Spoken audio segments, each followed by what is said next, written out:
కాబట్టి మీరే ఇక్కడికి వచ్చేసి చాలా సంతోషం. ఒక 5 నిమిషాలు మీకు అమూల్యమైనటువంటి సందేశాన్ని ఇవ్వగలరని కార్యక్రమానికి ఇచ్చేసినటువంటి అక్కయ్యలకు అన్నయ్యలకు భగవత్ స్వరూపుడైన మీ అందరి హృదయాల్లో ఉన్న పరమాత్మ రూపాన్ని నమస్కరిస్తూ మీ ఈ సదావకాశం గురువు గారికి పాల్గొని నమస్కరిస్తూ, ఏంటంటే ఈరోజు ఇంత చక్కటి కార్యక్రమాన్ని మన ఆశ్రమంలో ఏర్పాటు చేసుకోవడం జరిగింది. 9వ తారీఖు నుంచి నాకు నడుస్తుంది. కాబట్టి దీని యొక్క ప్రాముఖ్యత ఏంటంటే సాధూనాం దర్శనం పుణ్యం స్పర్శనం పాపనాశనం ప్రసంగం కోటి కీర్త ఫలం లభేది వందనం మోక్షదాయకున్నారు. ఎందుకంటే మహానుభావులు వాళ్ళు ఎన్నో ఆటుపోట్లు ఎదుర్కొని ఎన్నో కష్టాలను అన్ని త్యజించి కూడా ఈ స్థాయికి చెందిన మహానుభావులు. వారి యొక్క మాటలు అమృత తుల్యంగా ఉండడం ఎక్కడ దొరకవు. మనం అక్కడి నుంచి వచ్చాము అంటే వారి యొక్క అమృతమైన మాట్లాడడానికి వచ్చాము. ఇలాంటి మాటలు చెప్పేవారు కూడా ఎవరు లేరు ఈ రోజులలో కూడా. ఎందుకంటే సాధువునాం దర్శనం పుణ్యం, వారి యొక్క దర్శనాన్ని చేసుకుంటే మనకు పుణ్యం వస్తుంది.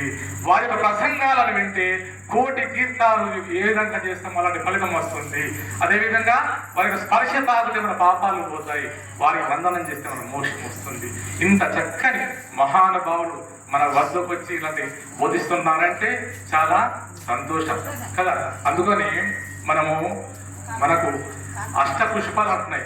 అహింస పుష్పం ఇంద్రియ నిగ్రహ, శాంతి పుష్పం దయా పుష్పం అని ఉంది కదా. అంతేకాకుండా ధ్యాన పుష్పం తదేవచ అష్టమిదం పుష్పం గురు ప్రీతం భజే అన్నారు కదా. మొట్టమొదటి అహింస ప్రథమ పుష్పం. మనకు కావాల్సింది అహింస. అంటే మనం యొక్క గుణాలను మార్చుకొని అహింస పోతే మనము గొప్పవాళ్ళం అయ్యే మార్గం ఉంది. ఇంకోటి రెండవది పుష్పం ఇంద్రియ నిగ్రహ, మన ఇంద్రియాలు నిగ్రహం చేసుకోవాలి. జ్ఞానేంద్రియములు కర్మేంద్రియములను మనము ఈ చెవి ఉంది, మంచి మాటలపై పోతేనే మనకి మంచి భావన వస్తుంది.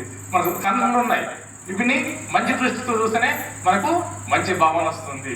మన నాలుక ఉంది, మంచి భావనతో మాట్లాడితేనే మనకు మంచి భావన వస్తుంది. అదేవిధంగా ఈ కర్మేంద్రియాలు ఉంటాయి, మంచి పనులు చేస్తేనే ఇవి ఉన్నాయి కదా, ఇవి ఉన్నాయి కదా, వీటి ద్వారా మనము అన్ని మంచి కర్మలను చేస్తే మనకు మంచి మార్గం వస్తుంది. ఇలాంటి మంచి విషయాలు ఇలాంటి మహాత్ములు మనకు ఇస్తారు. ఈ జన్మ మనకు మళ్ళీ రాదు కదా. అందుకని ఇంత చక్కని కార్యక్రమం నిర్వహించినటువంటి మన ముక్తానంద స్వామి వారికి మంచిగా పండులాగా వచ్చి పెట్టినటువంటి మహాత్ములు మన భూమానంద సరస్వతి స్వామి వారికి పాదం నమస్కరిస్తూ భాగవతం అంటాడు, కంజాక్షులు చేయని కాయము కాయమే పవన కుంభుజ జన్మపస్తి గాక వైకుంఠు కూడని వక్తంబు వక్తమే టమటమ కనితోటి దక్కగాక హరి పూజనము లేని హస్తంబు హస్తమే తరుదాక జన్మ తరుషాక నిర్మిత దర్వికాక అన్నాడు కదా. హరి పూజనము లేని హస్తంబు హస్తమే తరుజాక నిర్మత దర్వికాక కమలేచు చూడని కన్నులే కన్ను పుట్ట జాల రంధ్రములుగాక విష్ణు భక్తి లేని విపులుండు విధుడే పాదజితముతోటి పశువుగాక అన్నాడు.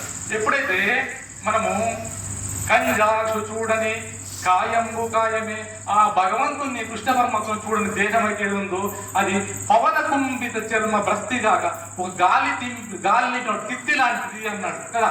అదేవిధంగా వైకుంఠు పౌడని వక్తంబు వక్తమే ఆ పరమేశ్వరుని యొక్క ఆయన యొక్క నోరు మనం ఏ విధంగా కొలవము అది ఓన్లీ డగ్గ లాంటి వస్తువు లాంటివి అన్నాడు. అదేవిధంగా ఆయనను ఒకడు చేయని పూజ చేయని చేతులు ఉన్నది, అవి ఒక సర్వశాఖ చెట్టుకున్న కొమ్మలు లాంటివి అని చెప్పన్నాడు. కాబట్టి ఇలాంటి ఈ పద్యం ఎక్కడ వస్తుంది? శ్రీమద్ భగవద్గీత పోతన మాతృ రచించినటువంటి సప్తమ స్కంధంలో ప్రహ్లాద వారు చెప్తారు మనకు కదా. అంత చక్కని పద్యాలు మన బొమ్మిన పోతన వరంగల్ నివాసి వచ్చినప్పుడు బల్లో మా బుజ్జన సార్ గారు ఉండే ఉపాధ్యాయులు ఎప్పుడు 89 ప్రాంతంలో అరే గంట బోధన చెప్పరా అంటే లేచి అనుకోని మా సార్ గారు గుర్తు. అలాంటి ఉపాధ్యాయుడు అలా అంత పెద్ద గొప్ప వాళ్ళు ఉన్నారు. ఈ ఉపాధ్యాయుడు చెప్పడం వల్ల మనం మర్చిపోం. అంటే ఇంత మంచి వాక్యాలను చెప్తున్నటువంటి గురువు గారు ఉన్నారు. గు అంటే ఎవరు? అంధకారము. రు అంటే తొలగొట్టువాడు. అంధకారము నుండి తొలగొట్టి జ్ఞానాన్ని ప్రసాదించేవాడి గురువు. ఇలాంటి గురువులు మనకు మన భారతీయ సంస్కృతి ఇవన్నీ మనకి ఇచ్చినాయి. కాబట్టి మనం ఎప్పుడైనా కానీ పెద్దలను గౌరవించాలి. అంటే ఇలాంటి మహాత్ముల యొక్క సన్నిధికి రావాలి. ఇప్పుడు మనం అంతా ఆరోగ్యంగా ఉన్నప్పుడు మనకు సాధ్యమవుతుంది. అందుకే అంటాడు ఏమంటాడు? ఆశయాబద్ధలోక కర్మనా బహుచింతయ ఆయుక్షీణం న జనాతి తస్మాత్ జాగ్రత్త. ఒరే నాయన, ఆశలనే లోకంలో నువ్వు కోరికలనే లోకంలో చిక్కుని పోయావు కాబట్టి నీ కోరికలు ఇలాంటి మహాత్ముల యొక్క పాసన చేసి నీ జన్మను సార్థకం చేసుకో. అది ఎప్పుడు సాధ్యమవుతుంది? ఈ కాళ్ళు చేతులు అన్ని బాగున్నప్పుడే మన సాధ్యం. అందుకనే దుర్జన్ అంటాడు, దంతంబులు పడినప్పుడు తనము యందు ఆరుడి ఉన్నప్పుడే కాంతాసంగములో ఎనప్పుడు జరాకాంతముగానప్పుడే కురులు వెల్వెల్లగానప్పుడే నీ పదాంబోజములను కొలిచే శ్రీకాళహస్తీశ్వర. దంతంబులు పడినప్పుడే, ఈ పండ్లు బాగున్నప్పుడే ఏమైనా పలకవచ్చు. ఈ పండ్లు పోయినాయి అనుకో, కృష్ణాను అంటే కృష్ణ అంటాం, గాలి వెళ్ళిపోదు కదా. అదేవిధంగా దంతం బొల్లు పడినప్పుడే తనవు యందు ఆరుడి ఉన్నప్పుడే, నీ లోపల శక్తి ఉన్నప్పుడే. మన రాజుల నుంచి అక్కడి నుంచి రావాలి అంటే మనకు శక్తి కావాలి, ముసలేమకు రాలేవు కదా. అదేవిధంగా తనవు యందు ఆరుడి ఉన్నప్పుడే జరాక్రాంతము కానప్పుడే, మనం ముసలిదాం రానప్పుడే రావాలి. అమ్మగారు వచ్చారు మీరేమనుకుంటున్నాం. అయితే ఇంకా కురులు వెల్వెల్లగా కానప్పుడే, నీ వెంటనే నడిచిపోక ముందే నువ్వు రా అని అంటుండు. కాబట్టి అన్నీ మా పెద్దవాళ్ళు మరి దీపం ఉండగానే ఇల్లు చక్క పెట్టుకోవాలని చెప్పన్నారు కదా. ఆ విషయం మనందరము గమనించాలి. ఇలాంటి మహాత్ముల యొక్క పాదసన్నిధికి వచ్చి మన యొక్క జన్మాసార్థకం కావాలి అంటే మనకు వారంతా మనకేమో తెలియదు. వాళ్ళ కాలి కోటి కూడా సరిపోము. వాళ్ళ కాలి చిరణ దురితో మన సమానం. అయినా ఇంత పెద్ద వేదికపై మహాత్ములు గురువు గారు స్వామివారు అవకాశం ఇచ్చారు.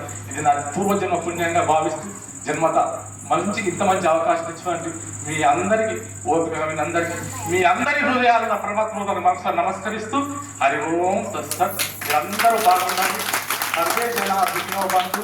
మీరు బాగుండాలి, మీ పిల్లలు బాగుండాలి, మీ కుటుంబాలు బాగుండాలి, మీ పాడి పంటలు బాగుండాలి. ఇలాంటి మహాత్ముల సన్నిధికి మళ్ళీ మళ్ళీ మళ్ళీ మళ్ళీ వచ్చి వారి యొక్క పాదాలను దర్శనం చేసుకొని వారి యొక్క ప్రేమను, అనురాగాన్ని, వారి యొక్క దీవెనలను, వారి యొక్క ఆశీస్సులు అందుకునే ప్రయత్నం చేద్దాం. మన జన్మ తరించుకుందాం.